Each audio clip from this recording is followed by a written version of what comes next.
I'm the one calling the shots. I don't get stuck in the box. Feel like I've been through a lot, holding it down like it's tied to a rock. Everybody all talk, they ain't walking that walk. Learned it all on my own. Give it to him. Everything's self-taught. Can't shot with the stains. But only mine that it brainless. Dreams of being on stages. Damn, the shit's outrageous. I can see all of the changes. Everything Be the right number today.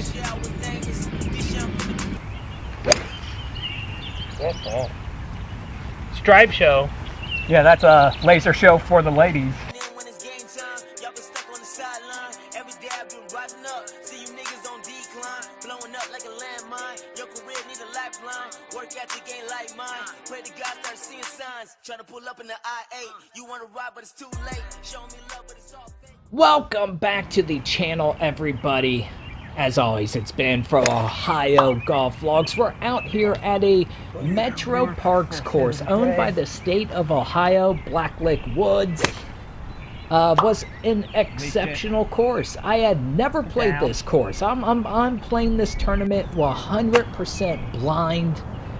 I just didn't have time to do any practice rounds as I lipped that out disappointing. So I'm going into my second tournament of the year 100% blind. Maybe that's not the best way to play your tournaments. You should know somewhat, or you should at least know the course a little bit. I didn't know this course at all, and I must say, phenomenal course. To be a state-owned course, it was just in phenomenal shape. It was just tree line, tons of bunkers. If there weren't bunkers, there were ponds in front of the greens. If you went long on holes, you were destination fucked. It was really a place it course. You had to plan out each shot. If you just came out here blasting with your driver, you would be Judge Smells in the woods. You would be punching out. It would eat your lunch if you just come out and try to bomb this course. It was really a place it course. I mean, I just can't say that enough. I think the whole round, I hit my driver 3 times, maybe? And, you know, there wasn't a lot of holes where I saw and I was like, oh man, this is a driver hole. Literally trees just everywhere. That's the first green and brag today. But as far as the golf goes, started out a bit rough, back-to-back bogeys, but hole number 3 and 4, I go par.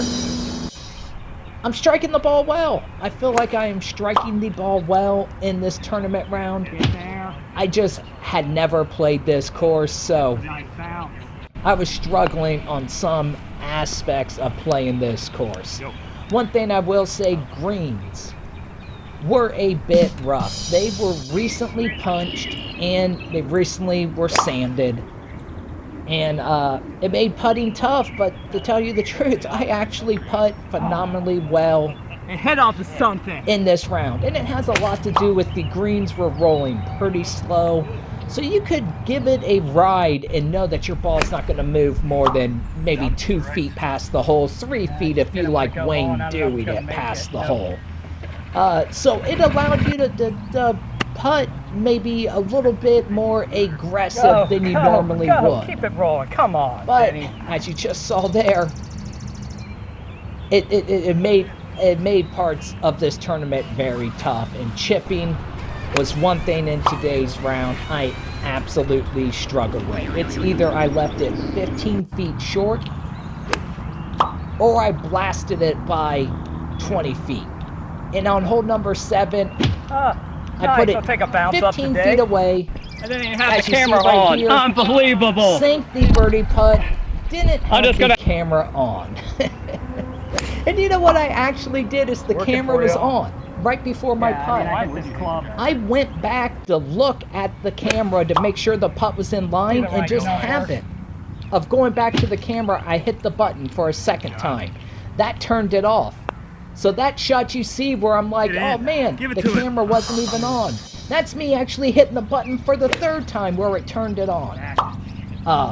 Going out, trying to play golf, filming it, trying to play tournament golf, trying to go low. That's all I was trying to do. Sometimes filming is just secondary to your actual golf game.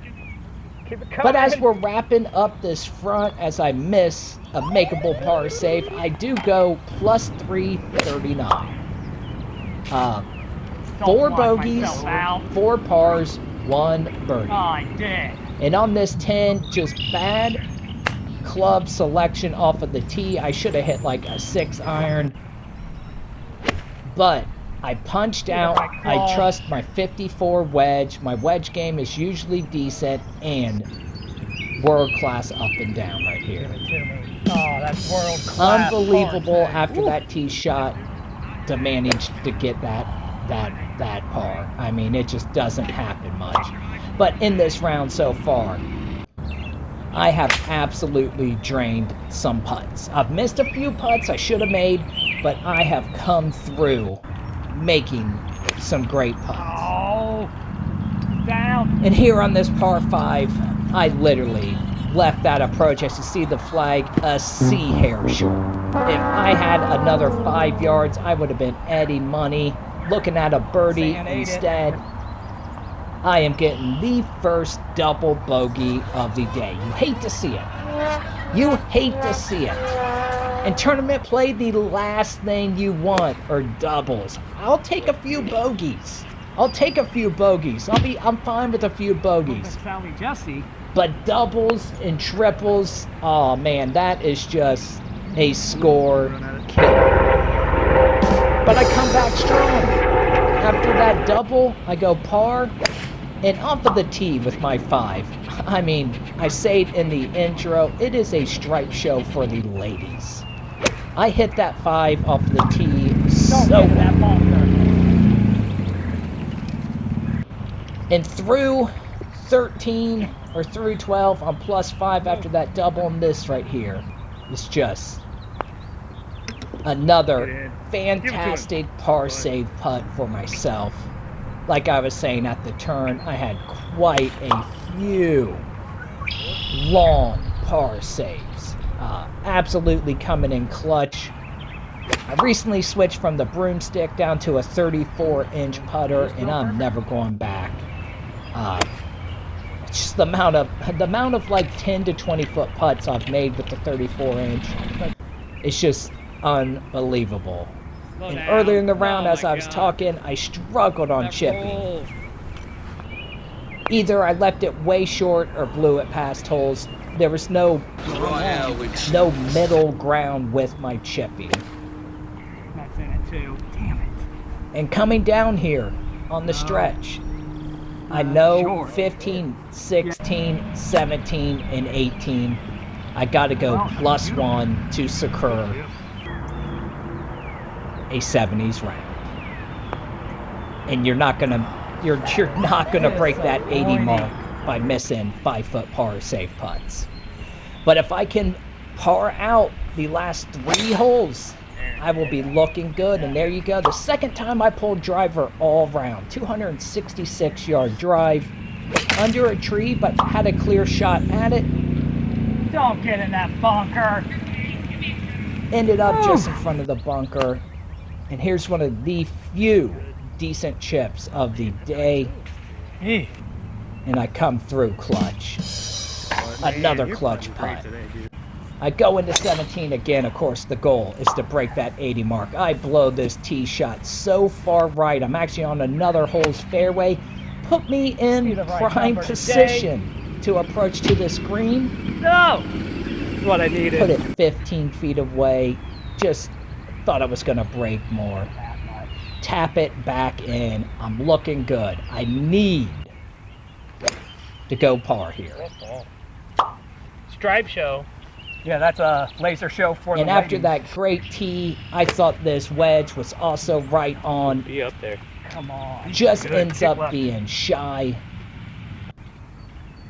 And this chip haunts my dream. Horrible. Come And on. I have this putt to make for a 79.